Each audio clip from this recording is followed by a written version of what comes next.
They call him the Dragon King, the Manslayer, not because he owned a dragon, but because he was the most feared among the ranks in the underworld. He was fierce, fast, and dangerous. He commands an entire gang that is feared in all of Seoul and Korea. He has no mercy on his enemies. He kills them without a second thought. No one dares to challenge him. All that did never live to tell the tale. Not until the day he met a woman in a banquet that he was supposed to kill his arch-enemy. Then something he never thought happened. The pregnancy test clattered onto the marble counter, and Naomi Simone's entire world tilted sideways. 2 red lines, unmistakably impossible. Her hands trembled as she gripped the edge of the sink in G1's penthouse bathroom. The floor-to-ceiling windows behind her, reflecting the glittering Gangnam skyline like a million tiny judgments. Her reflection stared back, dark skin flushed, natural curls wild around her face, eyes wide with something between panic and disbelief. This couldn't be happening. They'd been careful. Naomi. His voice cut through the bathroom door, low and smooth as expensive whiskey. That possessive Korean endearment wrapping around her name like a claim. Come out. She couldn't move, couldn't breathe. Her chest felt like someone had wrapped steel bands around her ribs and was slowly tightening them. I said, come out. Not a request this time, but command in a tone that made grown men in Seoul's underground scatter like roaches. Naomi forced her legs to work, opened the door, and found Ji-won leaning against the doorframe. He discarded his suit jacket, and his white shirt was unbuttoned halfway down his chest, revealing the black ink that crawled up from his collarbone. A dragon mid-flight. Wings spread across his shoulders, scales disappearing beneath expensive fabric. At 6 feet 2 inches, he towered over a 5 feet 6 inches frame. All lethal grace and controlled power. But it was his face that made her blood run cold. He wasn't surprised, wasn't shocked, wasn't anything except satisfied. You knew. The words scraped out of her throat. Oh my God, you knew. Ji-won's dark eyes tracked over her face with an intensity that made her skin prickle with equal parts dread and something she refused to name. Of course I knew. We used protection every single time for 3 months. Her voice cracked. What did you do?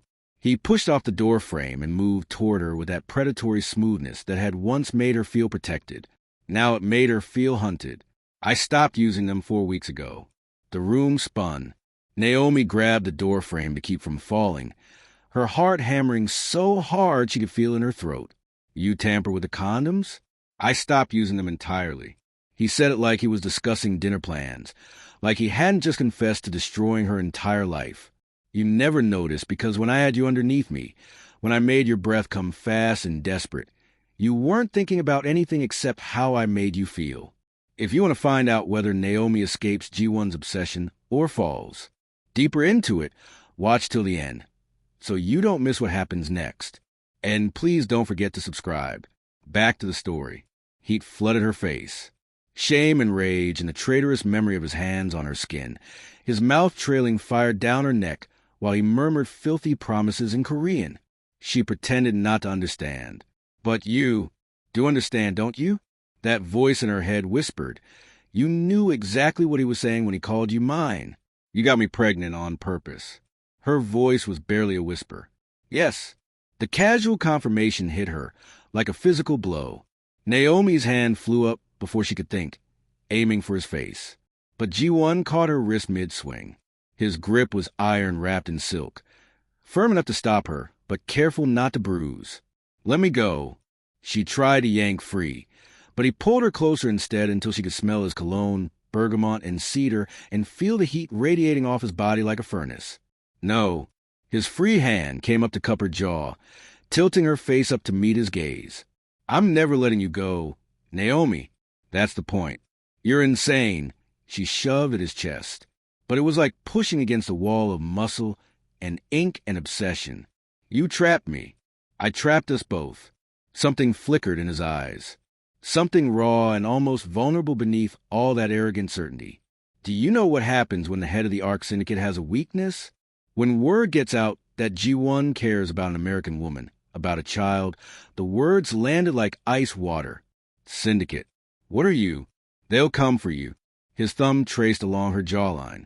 And despite everything, Despite the fury and betrayal coursing through her veins, her traitorous body still leaned into his touch.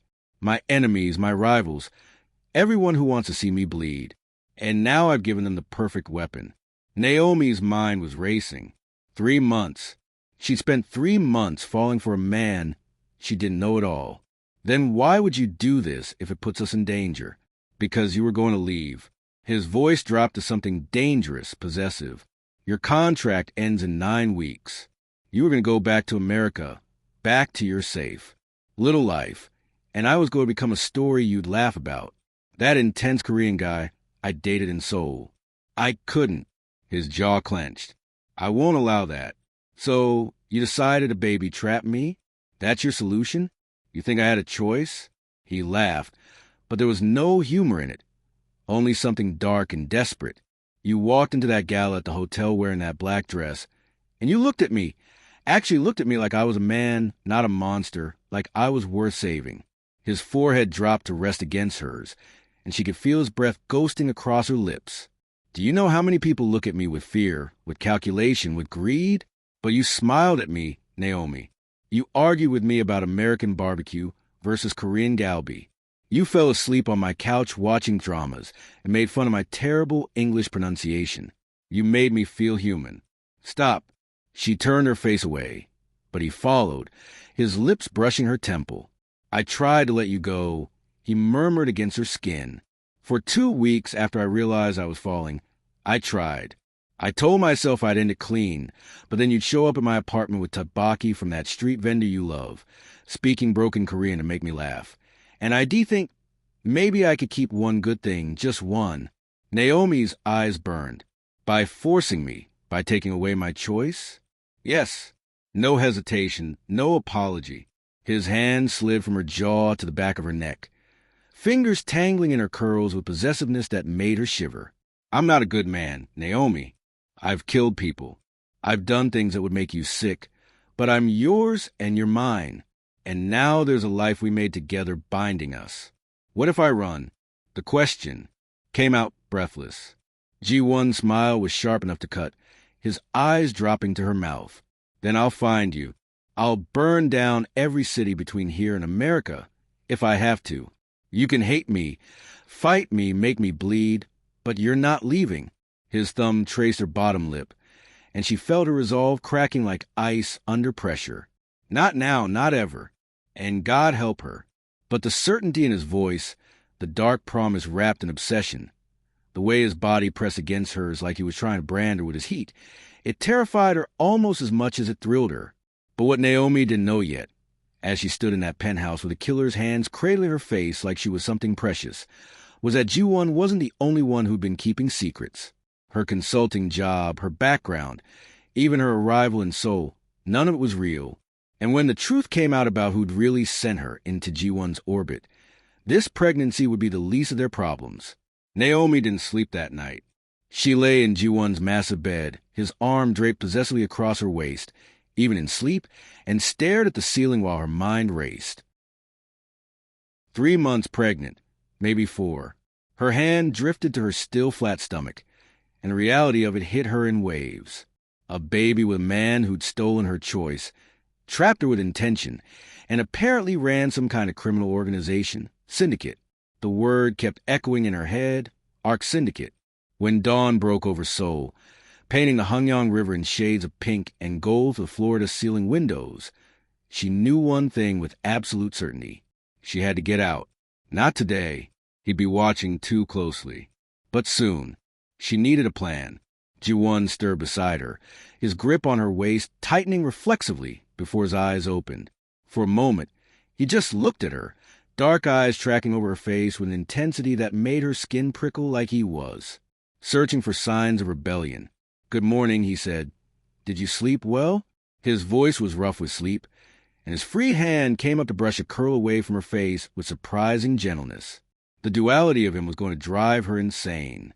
Not really, she admitted, because lying seemed pointless now. Something flickered in his eyes. Regret, maybe, or satisfaction that she was struggling. The first trimester is difficult. Hormones, anxiety.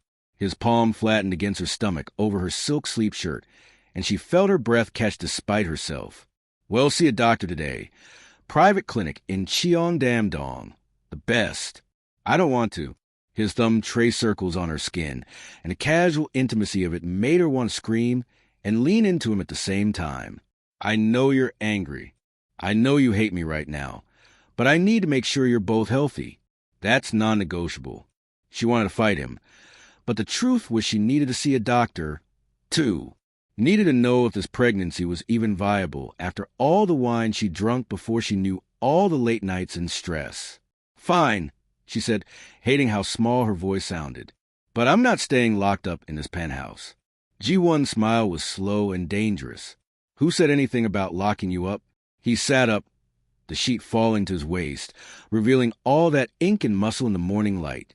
The dragon seemed to move across his chest. As he breathed, "You're not my prisoner. You're free to go anywhere you want." The endearment, my darling, made her stomach flip. Really? Of course. He leaned down, his lips brushing her temple. As long as Juno and Sick go with you. Who? My men. Security. He pulled back to meet her eyes. I told you last night. Having this baby makes you a target.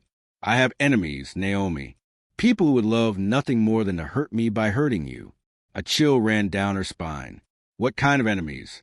The kind that don't ask questions before they pull triggers. His hand cupped her jaw, tilting her face up. So, yes, you can go shopping in Mongdong, get coffee in Itten, visit museums.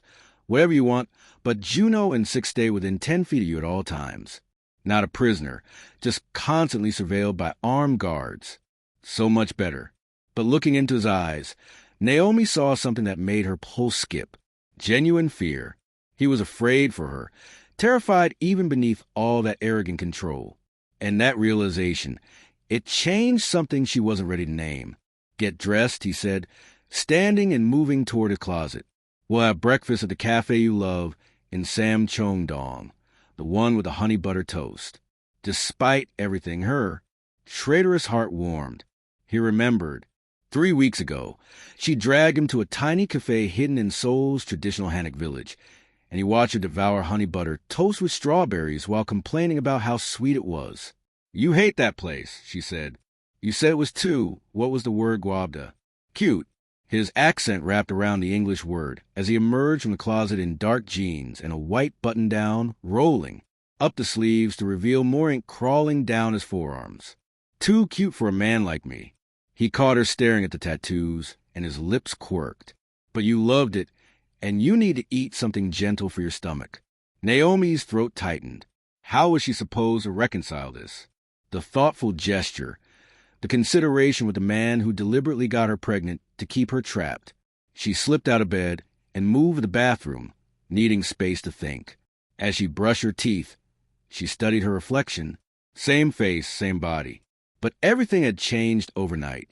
There was a life inside her now. Half her, half him. The thought made her dizzy. When she emerged wearing a red dress, Ji-won was leaning against the dresser, scrolling through his phone. He looked up and something heated flashed in his eyes as they traveled down her body. Beautiful, he murmured. Stop. She grabbed her purse. You don't get to look at me like that after what you did. He crossed the room in 2 strides, catching her wrist gently. Look at you like, what? Like you're the most beautiful thing I've ever seen. His other hand slid around her waist, pulling her flush against him. I can't stop. I tried. I failed. And now you're carrying my child, and every instinct I have is screaming at me to keep you close. His forehead dropped to rest against hers, and she could feel his breath ghosting across her lips, warm and dangerously close. I know I'm a bastard. I know I took your choice, but I can't regret it. Not when the alternative was losing you. Naomi's hands came up to press against his chest, intending to push him away, but her traitorous fingers curled into his shirt instead, holding on. You're going to make me hate myself, she whispered, for not hating you enough. His laugh was low and rough. Then we'll hate ourselves together. He kissed her forehead, then her cheek, then the corner of her mouth. Soft brushes that made her whole body ache. Come on, let's get you fed before I do something that makes us both late. The drive to Samcheong-dong should have been peaceful. Seoul's morning traffic was manageable, and the traditional neighborhood was gorgeous this time of year, with autumn leaves painting the narrow streets in gold and red. But Naomi couldn't shake the feeling that something was wrong. Ji-won sat beside her in the back of his black Mercedes, his hand possessively on her thigh, while two men she'd never seen before occupied the front seats. Juno and Sik, both built like walls, both with telltale bulges under their jackets. "Relax," Ji-won murmured, his thumb drawing circles on her leg to the thin fabric of her dress. "You're safe."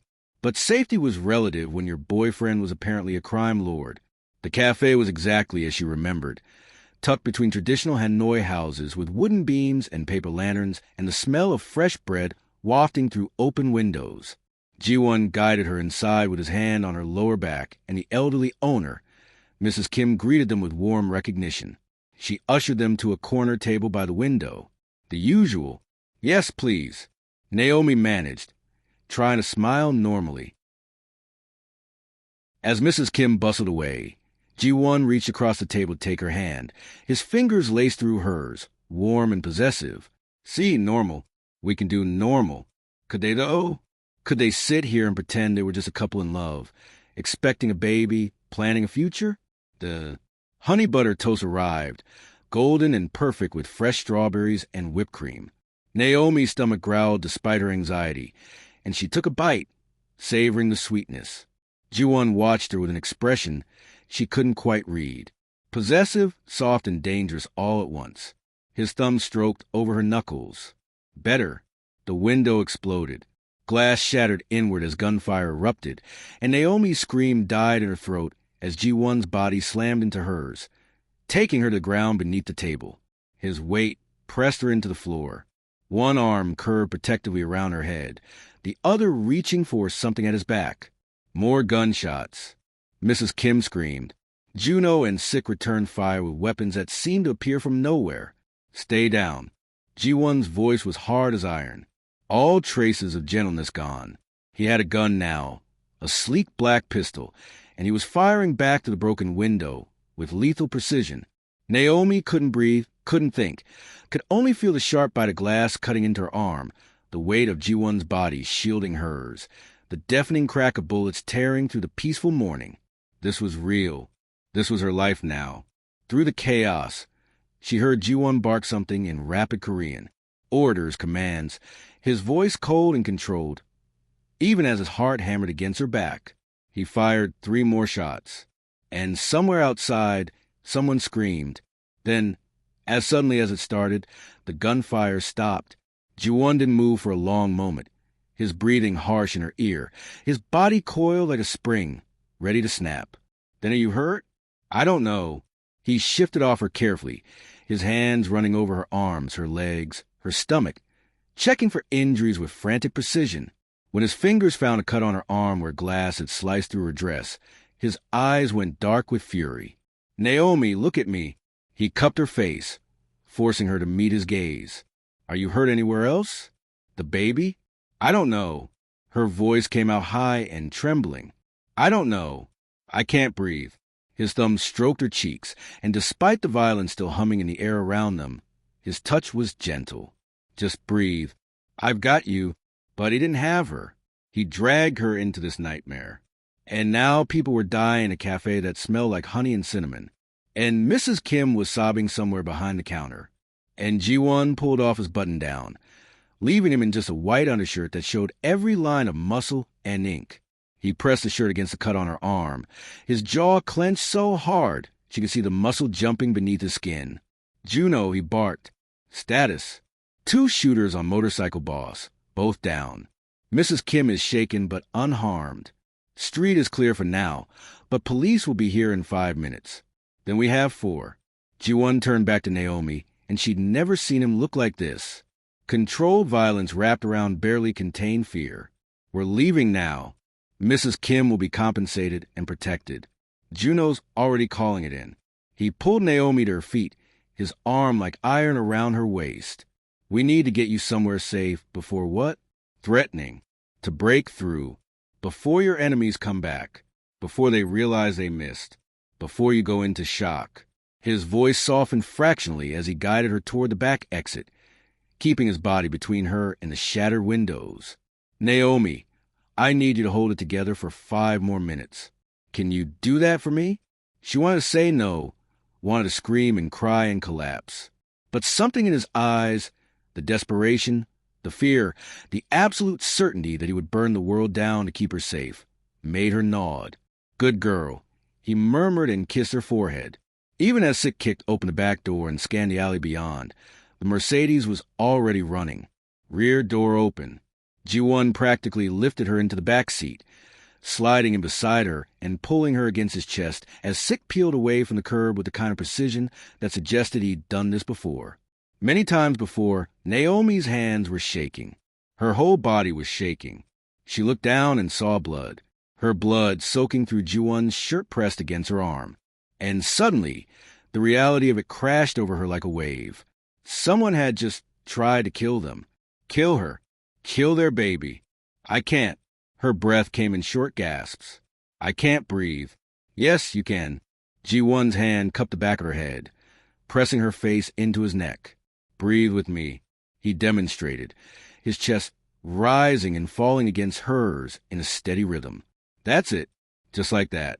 She tried to match him, breathing in the scent of his cologne, mixed with gunpowder and fear. His other hand rubbed circles on her back, and he murmured soft things in Korean she couldn't understand, but that sounded like comfort, like promises, like prayers. Gradually, her breathing slowed. The panic receded enough for her to think again. Who were they? Her voice was muffled against his neck. I don't know yet. His hand tightened in her hair. But I will. And when I find out who gave the order, he didn't finish, but she felt the violence humming beneath his skin, barely restrained. You killed them. It wasn't a question. She'd seen the bodies through the window, sprawled on the street, unmoving. Yes, no hesitation, no remorse. Naomi pulled back to look at him, and what she saw in his face made her chest ache. He looked wrecked, jaw clenched, eyes dark with fury and fear, a muscle ticking in his temple. One hand still pressed his shirt against her bleeding arm, while the other cupped her face like she might disappear. I told you, he said quietly. I told you having you makes you a target, and you didn't believe me. I believe you now. The words came out broken. Something shifted in his expression. Satisfaction mixed with regret. I'm taking you somewhere they can't reach you. Somewhere I can keep you safe until I figure out who's behind this. Where? Jeju Island. I have a house there. Private, secure, off the grid. His thumb traced her cheekbone. No one will touch you there. I promise. A house on Jeju Island. Private and secure, which was code for isolated and inescapable. That's not a request, is it? Naomi's voice was hollow. No, at least he was honest. You're in danger, real danger. And until I eliminate the threat, you need to be somewhere I can protect you completely. You mean somewhere I can't run? His jaw clenched. That, too. The car sped through Seoul streets, weaving through traffic with illegal precision. Naomi watched the city blur past. The place she's fallen in love with. The place that had seemed so magical and full of promise 3 months ago. Now it looked like a war zone waiting to happen. Your arm needs stitches, Ji-won said, examining the cut with clinical focus. We'll stop at the clinic first. Then, of course he did. Private planes and island. Fortresses and men who materialized with guns. This was her life now. What about my things? My apartment. Juno will pack everything and bring it to Jeju. You're not going back there. Too exposed. Just like that. Her entire life in Seoul packed up and moved without her consent again. But when she opened her mouth to argue, she caught sight of Ji-won's hand still pressed against her wound. His knuckles white with pressure, a smear of her blood across his tattooed forearm. He was holding her like she was the most precious thing in the world. Like losing her would break something fundamental inside him. And despite everything, the manipulation, the lies, the violence, she realized something terrifying. He meant it. All of it. The obsession. The possessiveness. The willingness to kill and die to keep her safe. This wasn't a game to him. It was survival. Ji-won, she whispered, what have you got me into? He looked at her, then really looked at her, and his eyes were filled with something raw and desperate. Everything. I've gotten you into everything. And I'm sorry. His forehead dropped to rest against hers. I'm sorry you're hurt. I'm sorry you're scared. I'm sorry I brought this darkness into your life. But you're not sorry enough to let me go. No. His voice cracked. Never that. I'd rather watch you hate me from inside a fortress than attend your funeral because I was too weak to keep you. The car pulled up to a modern building in Cheongdam-dong. Sleek glass and steel. No signs, just a discreet entrance. The clinic. Sik opened the door and Ji-won guided her out, his arm wrapped protectively around her waist. As they walked inside, Naomi caught her reflection in the glass doors. Her dress was torn and blood-stained. Her hair was wild with glass fragments caught in the curls. Her eyes looked hollow, shocked. She looked like a woman who just survived an assassination attempt. She looked like Ji-won's woman. And the most terrifying part, as the doctor stitched her arm, and Ji-won held her other hand with a grip that promised he'd never let go. Naomi realized she wasn't sure she wanted him anymore, because out there beyond these walls were people who wanted her dead. And in here, holding her hand while her blood dried on his skin, was a monster who'd just proven he'd kill to keep her alive. The cage was closing. The lock was turning. And Naomi was running out of reasons to fight it. What she didn't know yet, as the private jet carried them toward Jeju Island and the gilded prison waiting there, was that the attack at the cafe was just a beginning, and the real threat wasn't coming from Ji-won's enemies it was coming from the people who sent her to Seoul in the first place. The house on Jeju Island wasn't a house. It was a fortress disguised as paradise. Naomi stood on the wraparound deck, watching the East China Sea crash against black volcanic rocks below, and tried to remember what freedom felt like. 5 days since the attack. 5 days of white bandages on her arm. Ji-won's eyes tracking her every movement, and the suffocating realization that she was completely, utterly trapped. The property was stunning. She'd give him that modern architecture blending seamlessly with Jeju's natural landscape. Floor-to-ceiling windows framing ocean views. A private beach accessible only through a guarded gate. Inside, everything was luxury. Italian marble, Korean art. A kitchen bigger than her entire apartment. But luxury didn't change what it was. A cage. Just a beautiful one. You should be resting.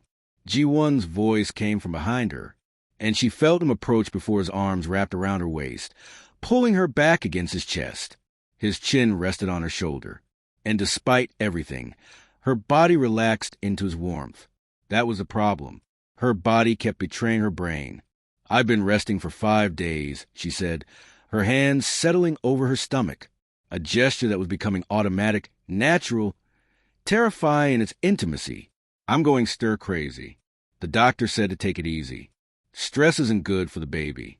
His lips brushed her temple, then lower, trailing along her jaw in a way that made her breath catch. Or for you.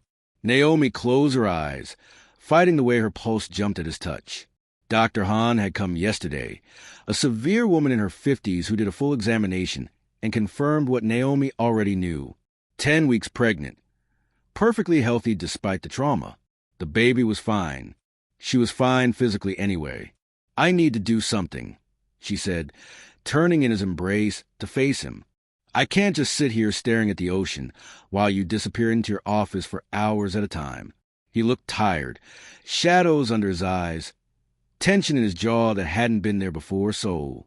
He'd been making calls at all hours, coming to bed smelling like stress and cigarette smoke, pulling her close like she might vanish if he let go. I'm handling things, he said simply, making sure what happened at the cafe never happens again. The people who attacked us are no longer a problem. His voice was flat, final. The Park family out of Bisusen made a move on Seoul territory. They targeted you to weaken me. His hands cupped her face, thumbs stroking her cheekbones. They won't make that mistake again.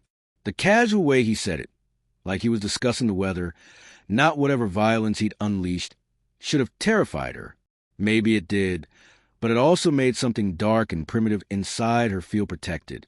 God, what was happening to her? I want to go for a walk, she said, needing to escape the intensity of his gaze. I need air that doesn't smell like this house. Ji-won's jaw tightened. Not alone. Then come with me. She grabbed his hand, lacing their fingers together. Please. 5 days, Ji-won. I haven't left this property in 5 days. For a moment, she thought he'd refuse, but then he nodded, and the relief that flooded through her was embarrassing in its intensity. Okay, but you stay close to me. The private beach was accessed through a stone pathway winding down the cliff face. Ji-won kept his hand on her lower back the entire descent, steadying her over rough patches, his touch both protective and possessive. When they reached the sand, Naomi slipped off her sandals and let her feet sink into the cool volcanic black grains. The beach was deserted except for 2 guards stationed at the far end, always watching, always present, her shadow wardens. They walked in silence for a while, the wave providing the only soundtrack. Naomi tried to organize her thoughts, try to figure out how to ask the question burning in her chest. Tell me something real, she finally said, something that isn't about syndicates or enemies or violence. Something that's just you. Ji-won was quiet for so long she thought he wouldn't answer. Then my mother used to bring me here before she died. Naomi stopped walking, turned to look at him. His eyes were fixed on the horizon, and for the first time since she'd known him, he looked almost vulnerable. I was 8, he continued. She'd rent a small house inside Jipo every summer, and we'd pretend my father didn't exist, that his debts didn't exist, that the men who came looking for payment did not exist. His hand found hers again, warm and strong.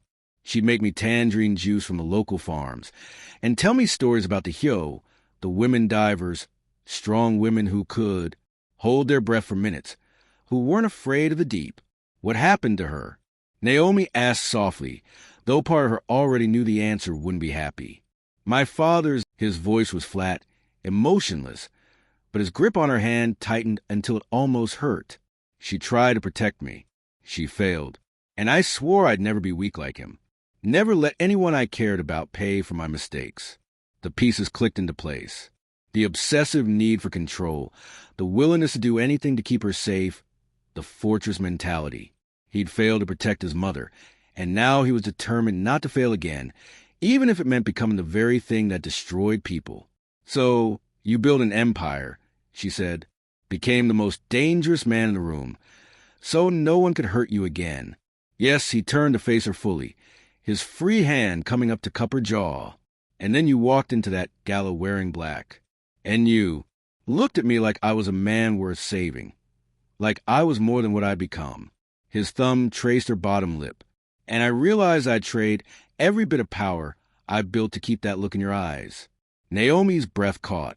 The intensity in his gaze made her feel stripped bare, seen in a way that was both terrifying and intoxicating. That's why you did it, she whispered. The pregnancy you thought if I left you'd lose the only person who ever saw you as human. I knew I would. His forehead dropped to rest against hers. And I couldn't survive that. I've survived everything else. Poverty, violence, betrayal. But losing you, that would have broken something I can't rebuild. Her heart was hammering against her ribs. She should push him away. Should she hold on to her anger, her fear, her completely justified rage at what he'd done? But his vulnerability was a weapon she had no defense against.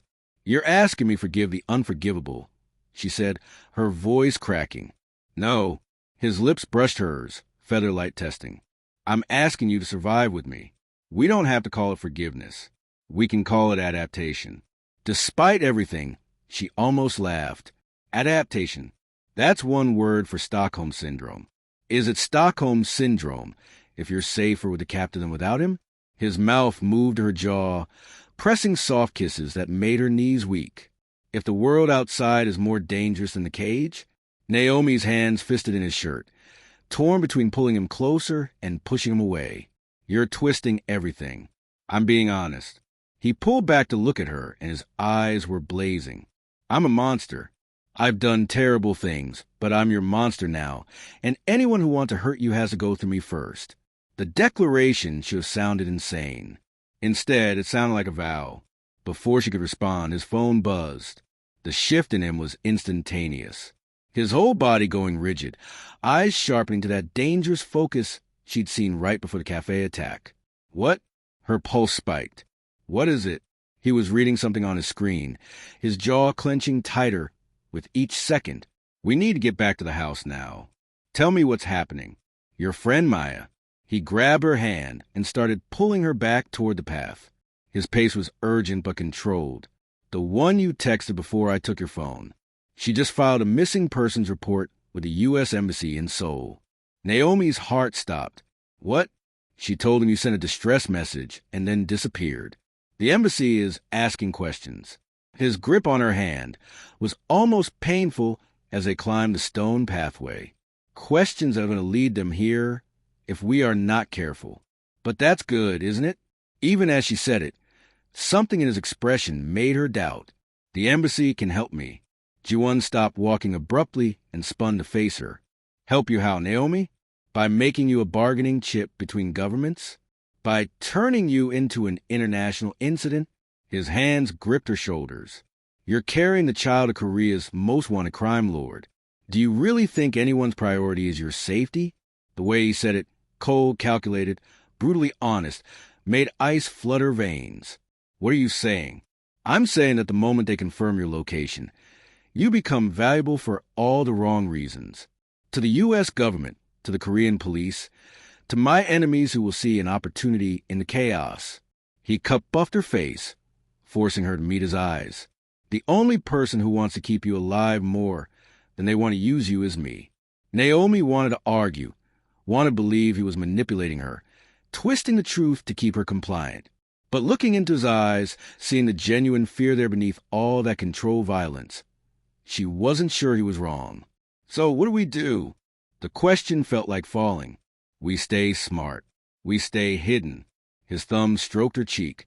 "And we prepare for the possibility that your old life is about to come looking for your new one." As they reached the house, Naomi glanced back at the ocean, vast and endless and completely indifferent to her crisis. 5 days ago, she'd been shot at in a cafe. Now, her best friend had potentially put a target on her back by trying to save her. The cage was getting smaller. The exits were disappearing. And the monster holding her hand, he might be the only thing standing between her and something worse. What Naomi didn't know yet, as Ji-won guided her inside and immediately disappeared into his office to make calls, was that Maya's report had done more than alert the embassy. It had triggered protocols, activated assets, set in motion a series of events that would force Naomi to confront a truth she'd been avoiding since the moment she woke up in Seoul 3 months ago. Nothing about her life had ever been real. Not her job, not her apartment, not even her reason for being in South Korea. She'd been a chess piece from the beginning, and the player moving her across the board was about to reveal themselves. Naomi waited 3 days before she tried to run. 3 days of watching Ji-won's guards rotate shifts, learning their patterns, memorizing the blind spots in the security cameras. 3 days of playing the compliant girlfriend, letting him hold her at night while his breathing even out into sleep, all while her mind raced with escape routes and desperate plans. Maya's missing persons report had changed everything. It meant someone was looking for her.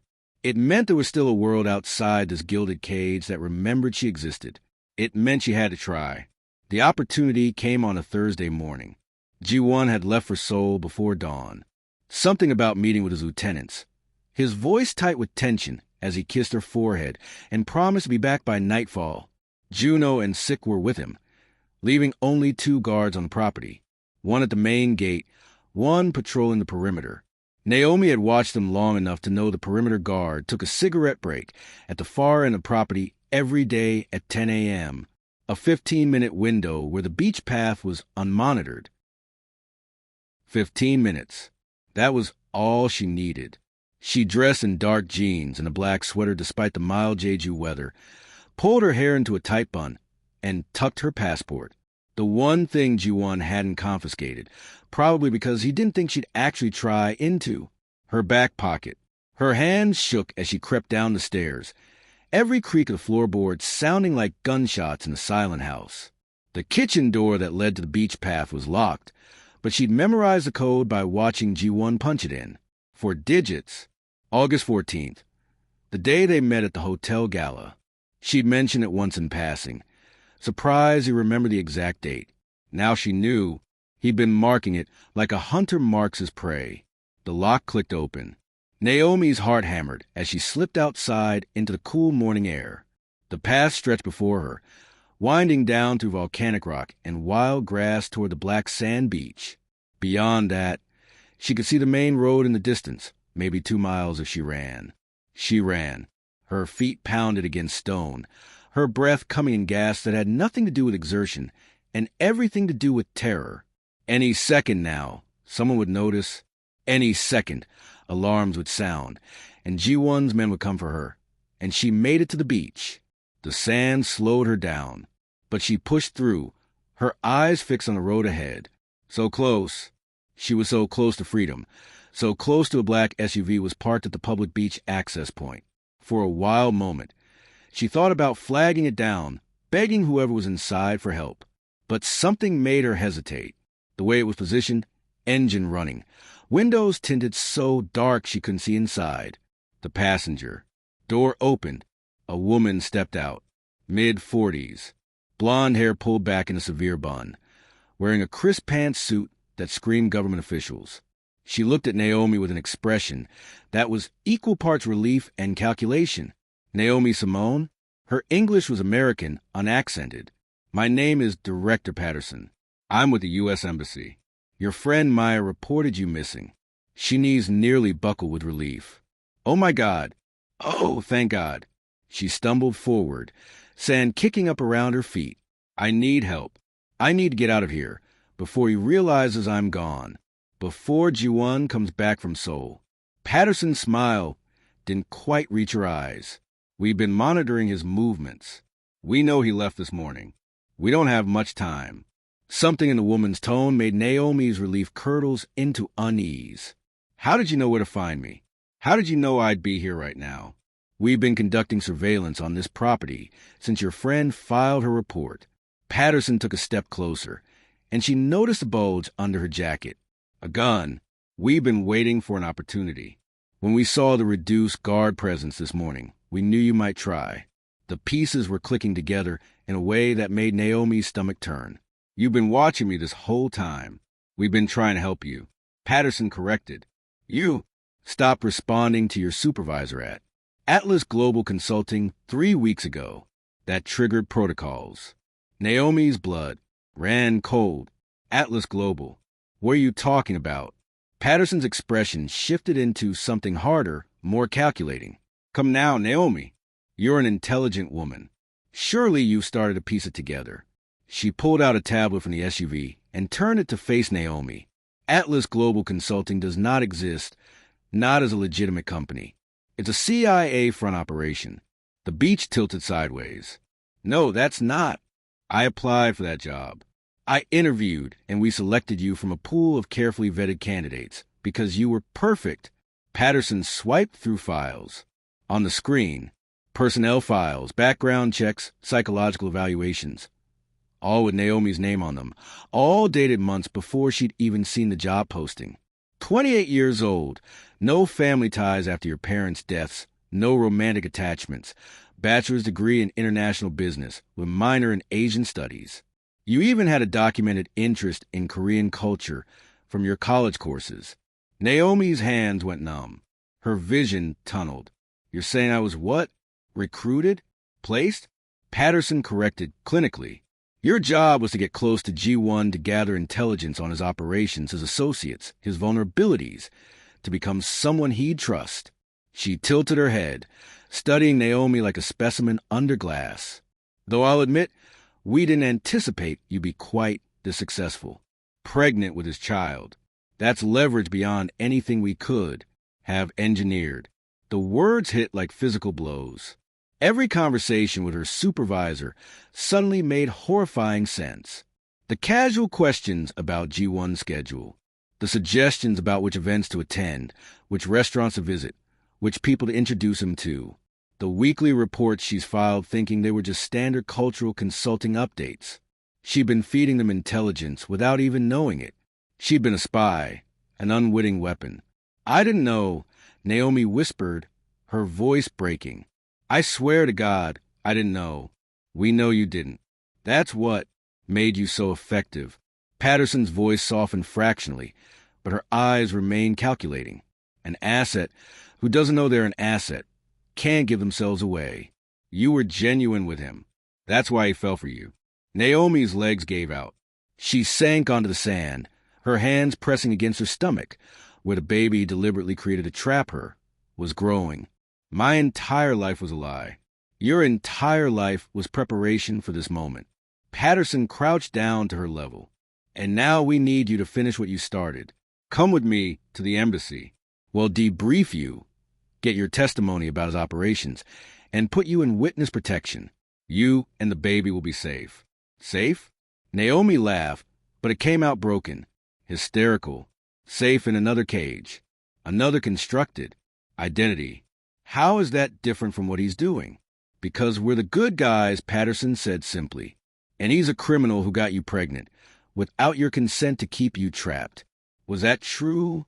Or was it just another manipulation? Another person trying to control her narrative? Naomi's mind was spinning, try to process too much at once. Ji-won had known from the beginning what she was, had told her that first night in the penthouse. He'd known she was bait and had fallen for her anyway. Or maybe because of it. Or maybe, how much does he know? The question came out about me, about Atlas Global. Patterson's expression flickered with something that might have been respected more than we'd like. Ji-won did not become the head of the ARC Syndicate by being stupid. He suspected it from your first meeting. That's why he kept you close to figure out if you were a genuine threat or an opportunity. An opportunity for what? To corrupt you, to turn you, to make you his instead of ours. Patterson stood offering her hand. And it worked, didn't it? You're defending him in your head right now, trying to figure out if his cage is better than mine. Naomi didn't take the offered hand. Couldn't. Her whole body felt like it was made of lead.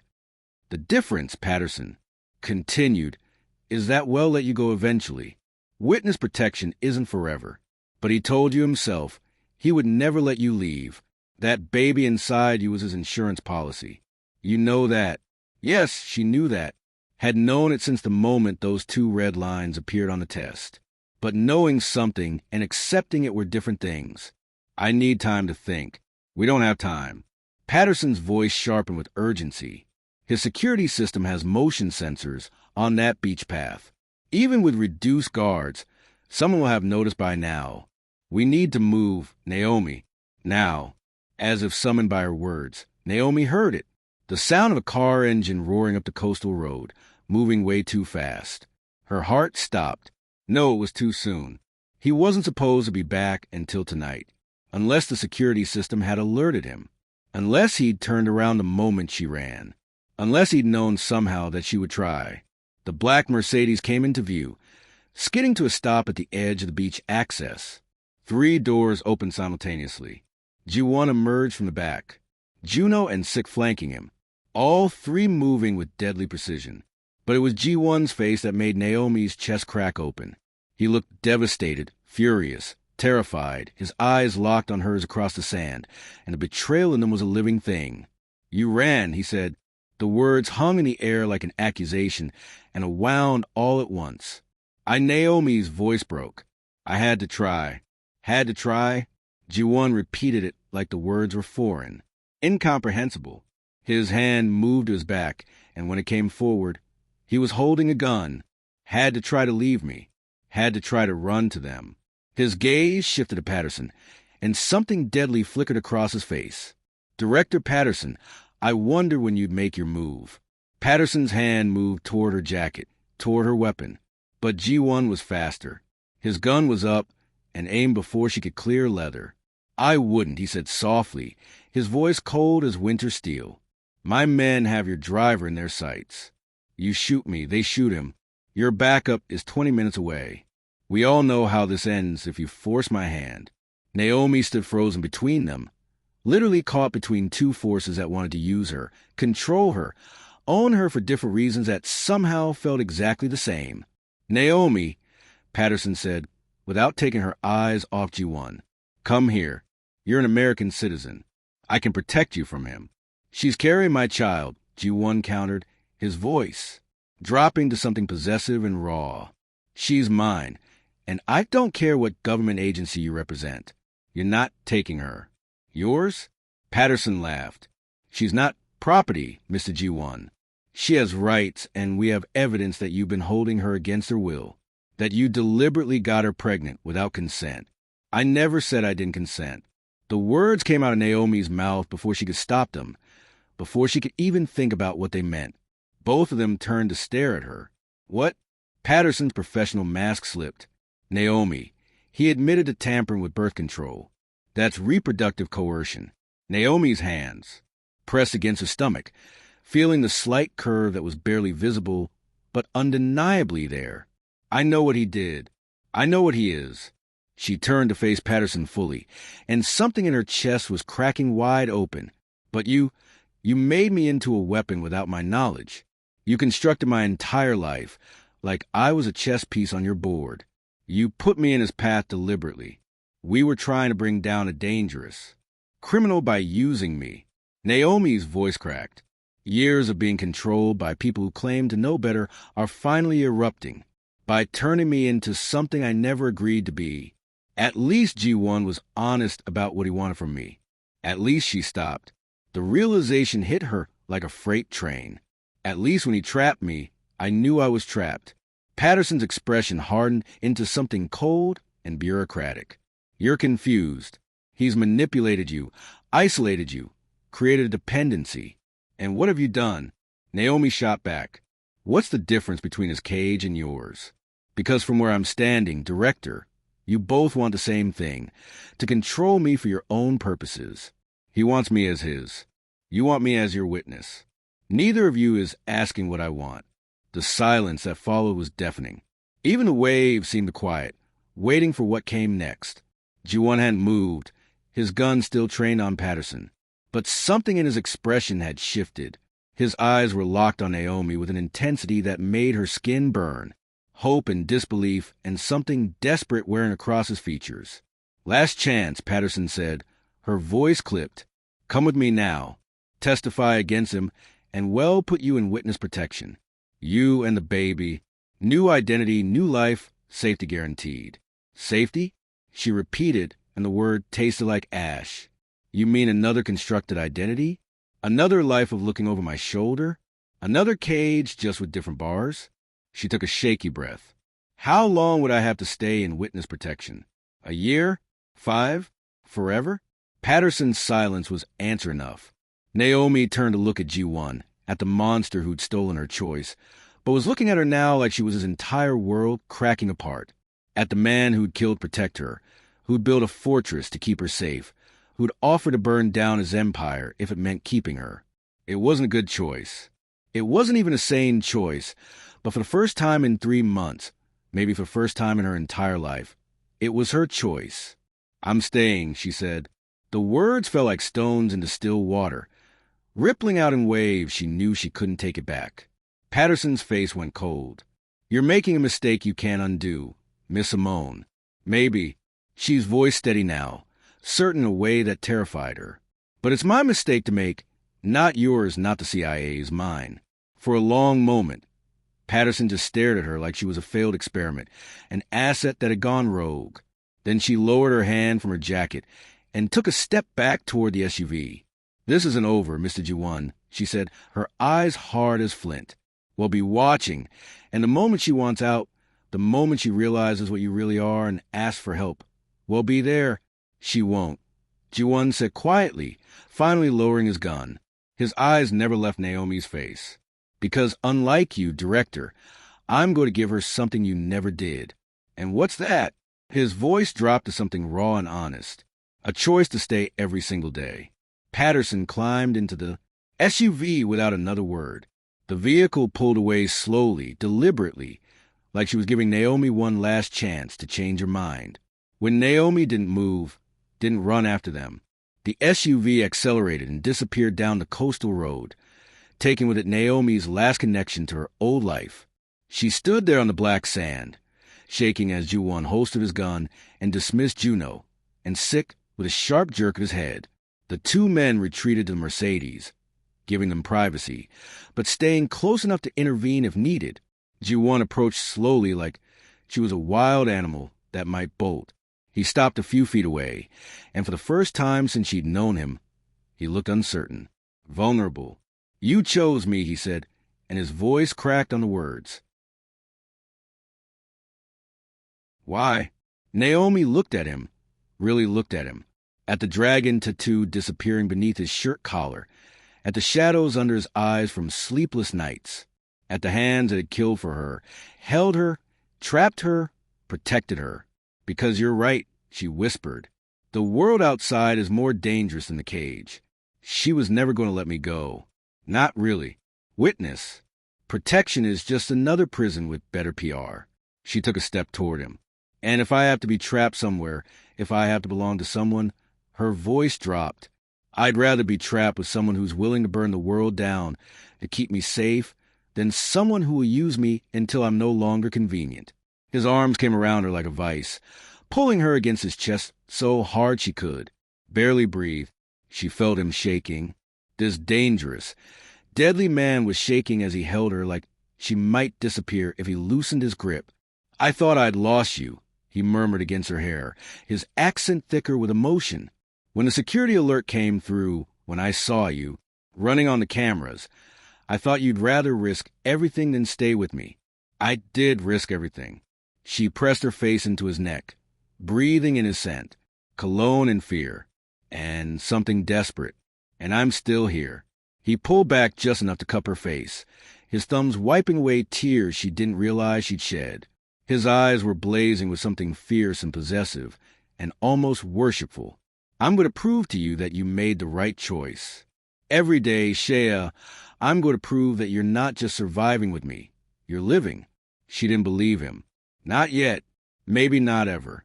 But when he kissed her, desperate and claiming and somehow achingly gentle, she realized something that should have terrified her, but instead felt like acceptance.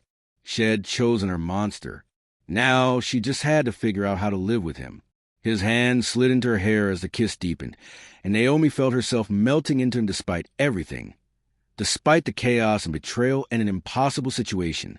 When he finally pulled back, they were both breathing hard. "We need to leave Juju," he said, his forehead resting against hers. "Patterson knows where we are. She'll come back with more people, more leverage.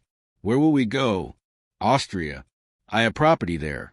Completely off-grid, registered under shell companies even the CIA can't trace easily." His hands framed her face. "I'll dismantle my operations here. Turn evidence over to Korean authorities in exchange for immunity. Walk away from everything I've built." Naomi pulled back to look at him. "You'll really do that? Give up your empire?" "It was never an empire. It was a prison I built around myself after my mother died." His thumb traced her cheekbone. "But you're the first thing that's ever made me want to be free." "What about your enemies? The people who attacked us taken care of?" Something dark flickered in his eyes. "The Park family won't be a problem anymore. I made sure of that." She didn't ask how. Didn't want to know the details of what he'd done to protect them. "And the baby?" Her hand pressed against her stomach. "What kind of life can we give them?" Ji-won's hand covered hers warm and steady. "A quiet one. A safe one. A normal one." He laughed softly. "Or as normal as it can be when your parents are a former crime lord and an unwitting CIA asset." Despite everything, Naomi almost smiled. "That's going to be one hell of an origin story. We'll tell them the truth." His voice turned serious. "When they're old enough about how we met, what I did, what happened, they deserve to know their parents aren't perfect. That love is complicated and messy and sometimes starts in the worst possible way. And if they hate us for it, then well earned. Their forgiveness." He kissed her forehead. "The same way I'm going to spend the rest of my life earning yours." Naomi looked up at him. This dangerous man who become her entire world through manipulation and obsession and a twisted kind of love she was only beginning to understand. "I don't forgive you," she said quietly. "Not yet. Maybe not ever. I know. But I choose you anyway, despite everything. Maybe because of everything."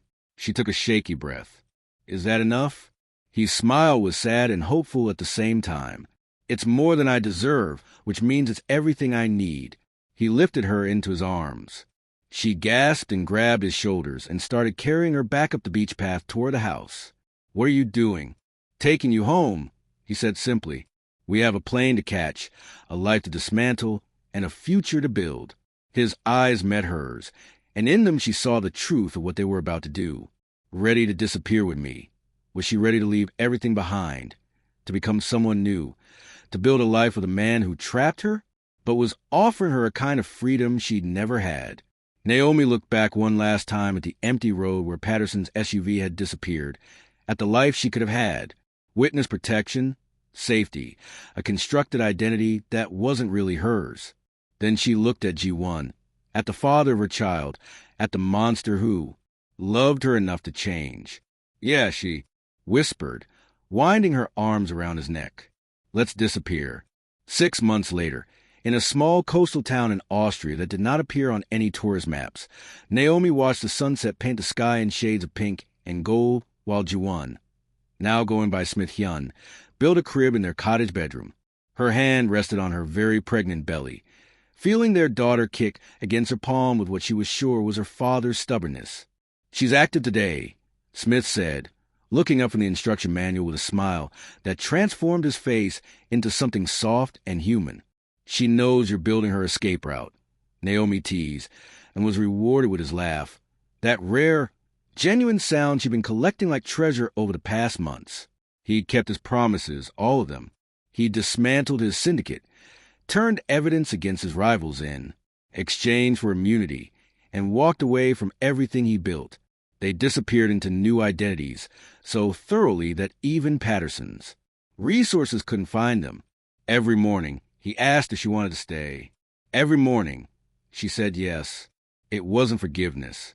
It wasn't even fully healed, but it was real and it was theirs. And it was built on choices she made freely. "Now, do you regret it?" she asked, watching him work. "Giving up everything."